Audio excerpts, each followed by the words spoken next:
tanpa bukti.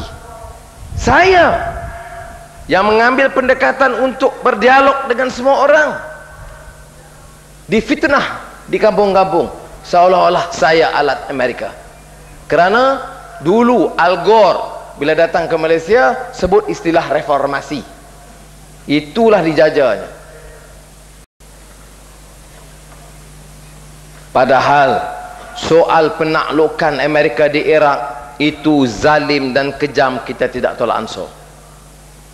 Soal penganiayaan dan kezaliman Amerika di Palestin, suatu yang kita tidak tolak ansur.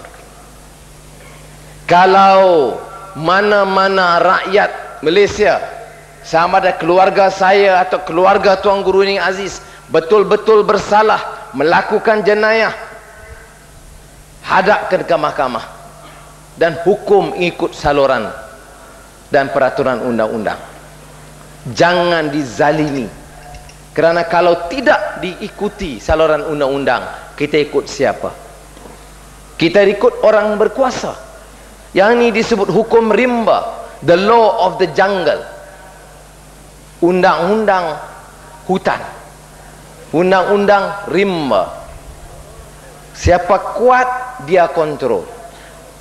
Sebab itu kalau manusia ini, kalau dia kejam, dia lebih kejam daripada haiwan.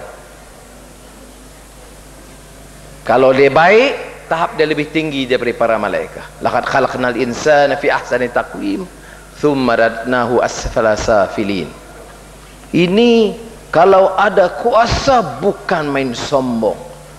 Aku boleh lakukan apa saja, aku tahu semua, aku ada bukti semua, aku tangkap. Jangan ditanya apa alasan orang itu dibukti tangkap.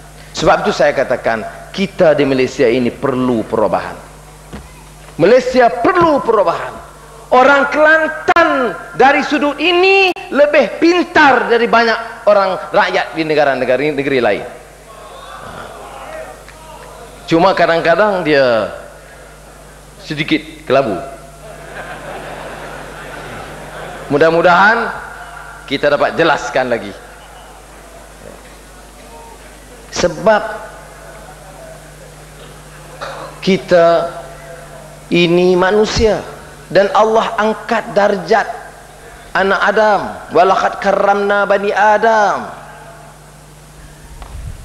Karamah insaniyah ni kalau kita sebut Islam, Malaysia ini mau Islam, sama ada Islam hadari kan, negara Islam yang disebut oleh pemimpin-pemimpin kerajaan hari ini. Bagaimana boleh Islam ditegakkan, kezaliman itu merebak?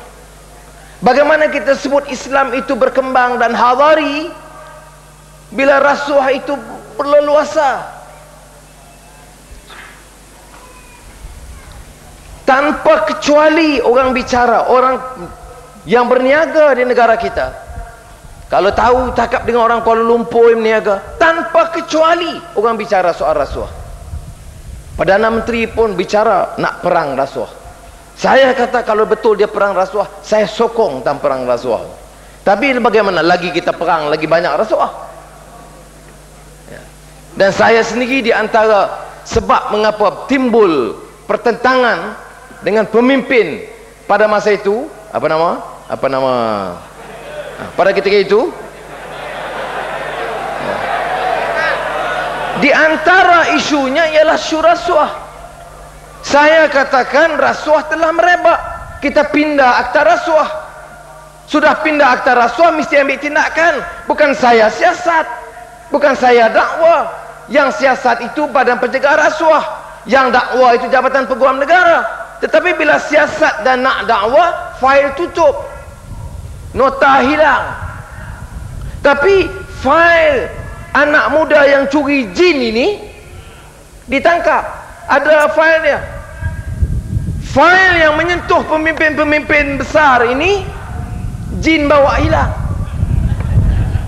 Inilah sebabnya saya katakan kita tuntut ada perubahan. Kita tidak boleh bicara soal Islam kalau perkara basic hurriyah, kebebasan manusia yang dijanjikan oleh Allah SWT dignity dan martabat dan harakat manusia itu kita permainkan. Tuan-tuan dan